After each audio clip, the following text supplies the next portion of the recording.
There was a time when MySpace was the entire internet for an entire generation. You remember those days. The chaos of customizable profiles with glittery backgrounds and auto-playing music. The pressure of choosing your top 8 friends. The thrill of getting a friend request from that band you discovered at 3 in the morning. Tom Anderson's smiling face greeting you every time you logged in. The first friend you never asked for but somehow needed. If you were online between 2003 and 2009, MySpace was not just a website, it was where you learned who you were. So what happened to the king of social media? How does the most visited website in America just disappear? Let me take you back to 2006.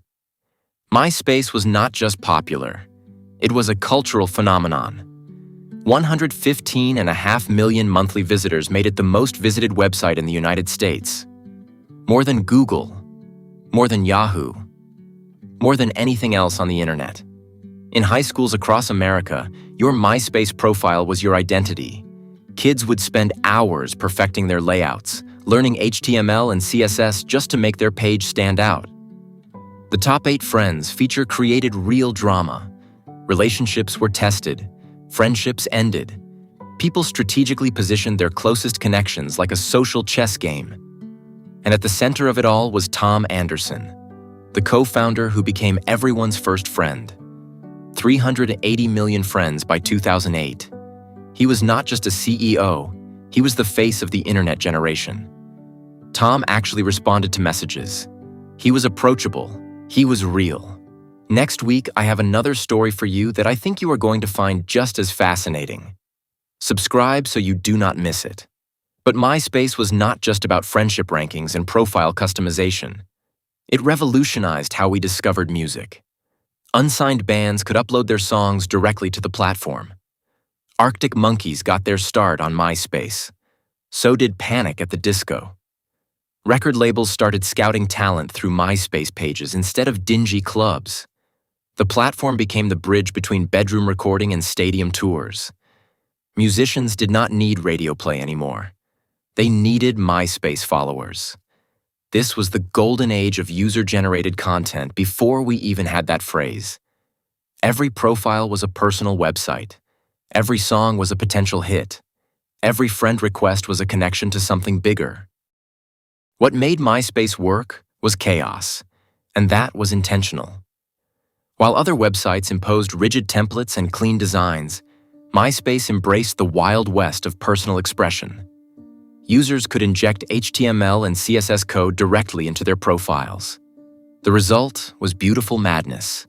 Spinning graphics, embedded music players, backgrounds that hurt your eyes, and font combinations that should have been illegal. But that chaos was MySpace's secret weapon. It taught an entire generation basic web development. Kids who had never heard of coding were suddenly learning HTML tags just to make their profiles look cool. Many of today's web developers and designers credit MySpace with their first coding education. The business model was brilliantly simple. Give users complete creative control, let them build communities around shared interests, and sell advertising space around that engagement. By 2005, this formula caught the attention of media mogul Rupert Murdoch. News Corporation paid $580 million to acquire MySpace. Murdoch called it the community of the future. He saw the platform as a way to reach younger audiences and integrate social networking with his traditional media empire. Fox Broadcasting, The Wall Street Journal, The New York Post. Murdoch wanted to connect all of his properties through this social network. The acquisition was seen as visionary. Social networking was still new, but Murdoch understood that young people were spending more time online than watching television or reading newspapers. MySpace was not just a website. It was a media revolution. The platform gave everyone a voice, everyone a stage, everyone an audience. In 2006, MySpace signed a $900 million advertising deal with Google. $900 million over 4 years. Google would handle search and advertising across the platform.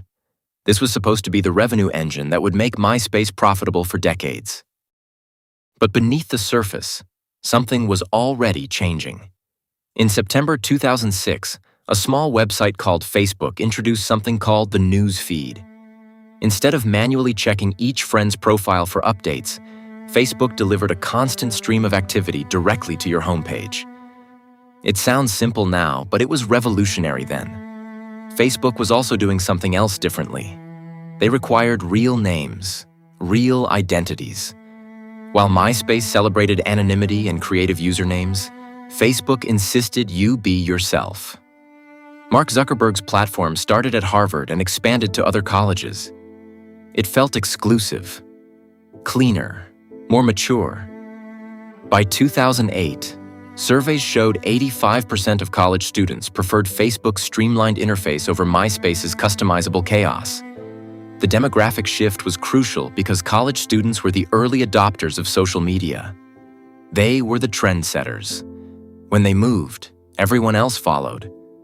MySpace tried to compete, but they were fighting the wrong battle. They kept adding features and customization options when users were starting to want simplicity.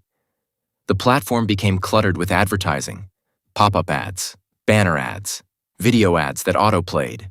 The user experience degraded as MySpace prioritized revenue over usability. Do you remember MySpace? What is your memory? Meanwhile, MySpace faced another growing problem. Spam accounts and fake profiles were multiplying like digital weeds. The open registration system that made MySpace accessible also made it vulnerable. Scammers created fake profiles of attractive people to lure users into phishing schemes. Musicians complained about fake band pages stealing their content. Parents worried about their teenagers interacting with strangers who might not be who they claimed to be. MySpace's moderation systems could not keep pace with the problems. The platform that once felt like a creative playground was starting to feel dangerous. By 2009, the writing was on the wall. MySpace's monthly user count had peaked at 115 million and was starting to decline. Facebook, meanwhile, was growing exponentially. The $900 million Google advertising deal that was supposed to save MySpace was falling short of expectations. When users leave, advertisers follow. Google could not deliver the clicks and engagement they had promised their advertising partners. MySpace's leadership faced an impossible choice. They could maintain the creative chaos that made the platform unique, or they could try to become more like Facebook. They chose Facebook. In October 2010, MySpace launched a complete redesign. Gone were the customizable HTML profiles. Gone were the glittery backgrounds and auto-playing music. The new MySpace looked clean, modern, and completely generic. It was everything the old MySpace was not. The user revolt was immediate and brutal. Longtime MySpace users felt betrayed. The platform had eliminated the very features that made it special. New users were not impressed either. Why would they join a Facebook clone when they could just use Facebook? The redesign was a disaster that pleased no one. MySpace had lost its identity trying to chase a competitor who was already years ahead. I have watched enough companies fade, and you start to recognize the moment the music stops. For MySpace, this was that moment.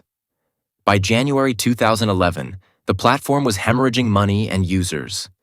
News Corporation was forced to lay off 500 employees. That was 47% of MySpace's workforce. Gone in a single day. The company that once had the most visited website in America was now a shell of its former self.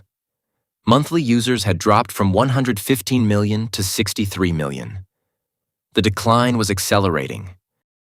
In June 2011, Rupert Murdoch finally admitted defeat. News Corporation sold MySpace to Specific Media for $35 million. $35 million. Murdoch had paid $580 million just 6 years earlier. It was a 94% loss. One of the biggest value destructions in internet history. The buyer, Specific Media, brought on a celebrity partner to help revive the brand. Justin Timberlake became the face of MySpace's attempted resurrection. The strategy was to refocus the platform entirely on music discovery and artist collaboration. Timberlake brought credibility and industry connections. He promised a curated music experience that would compete with emerging streaming services like Spotify. But MySpace had lost too much momentum. The users were gone. The cultural relevance was gone. The magic was gone. Timberlake's name recognition could not overcome the fundamental problem. MySpace had become a punchline, a symbol of how quickly internet companies could fall from grace. The music-focused relaunch attracted some artists and industry professionals, but it never reached mainstream adoption. The platform that once defined social media had become a niche service struggling for relevance. And that is the part that still gets me. MySpace did not fail because it was a bad product. It failed because it forgot what made it special. The company spent so much time trying to compete with Facebook that it lost its own identity. Years later, the story took one more tragic turn. In 2019, MySpace accidentally deleted 12 years of user-uploaded music during a server migration. Songs from 2003 to 2015. Gone. Millions of tracks from unsigned artists. Demos that existed nowhere else. Early recordings from bands who later became famous. An irreplaceable archive of internet music culture destroyed by a technical mistake. MySpace still exists today. Viant Technology owns what remains of the platform. If you visit myspace.com, you will find a largely abandoned social network that functions as an accidental time capsule. Profiles unchanged since 2009. Comments frozen in digital amber. The last posts from users who moved on to Facebook, Instagram, Twitter, and TikTok over a decade ago. It is a strange kind of digital archaeology, and this is the pattern I keep seeing. Whether it is a company, a city, or an invention, the same forces that create something remarkable are often the same forces that destroy it. MySpace's chaos and creative freedom made it revolutionary. But that same chaos made it vulnerable to spam, security issues, and user frustration. The customization that users loved also created barriers to mainstream adoption. Could MySpace have survived? Honestly, I think so. But it would have required the one thing their leadership refused to do until it was too late: evolve without losing their essence. Instead of abandoning customization to copy Facebook, they could have refined it. Instead of cluttering the platform with ads, they could have found more elegant revenue models. Instead of ignoring the spam problem, they could have invested in better security and moderation. MySpace taught an entire generation that the internet could be personal, creative, and social. Those lessons influenced every platform that came after. The customization culture of MySpace can be seen in modern social media aesthetics. The music discovery features pioneered concepts that Spotify and Apple Music later perfected. The friend networking laid the groundwork for LinkedIn's professional connections. MySpace may have lost the social media wars, but it won something more important. It showed us what the internet could become, a place where creativity mattered more than conformity, where your digital identity was limited only by your imagination. That spirit lives on, even if MySpace itself has faded into digital history. Remember, this video is for educational purposes only. Always do your own research. If this story of rise and fall fascinated you, hit that subscribe button. I have more tales of American businesses that shaped our world and then disappeared. And tell me in the comments, what do you remember about MySpace? Was it your first social network? Did you learn HTML trying to customize your profile? Your memories keep these stories alive.